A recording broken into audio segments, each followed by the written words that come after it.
Huko Jehanamu kuna daraja ambalo kila roho iliyowahi kuishi lazima ilivuke. Kila nabii, kila mfalme na kila mtu aliyewahi kuvuta pumzi katika dunia hii, hakuna atayebaguliwa, hakuna anayesamehewa kulivuka. Jina la daraja hilo linaitwa Siraat. Ni daraja jembamba kuliko unywele, kali kuliko upanga.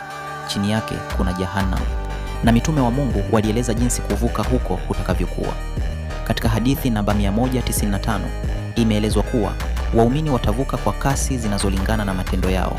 Baadhi watapita kama umeme, baadhi kama upepo, baadhi kama mtu anayekimbia, na baadhi watatambaa kwa mikono na magoti yao juu ya daraja jembamba kuliko unywele, juu ya shimo lisilo na mwisho, na baadhi wataanguka.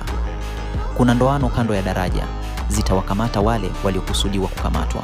Baadhi wataokolewa na baadhi hawataokolewa. Kila roho itakabiliana na daraja hili, kila mmoja bila ya kuachwa, na hakuna roho itakayelivuka ikiwa imembeba mwingine. Si mali, si cheo, si uhusiano, bali yale tu aliyoyajenga katika maisha ya dunia.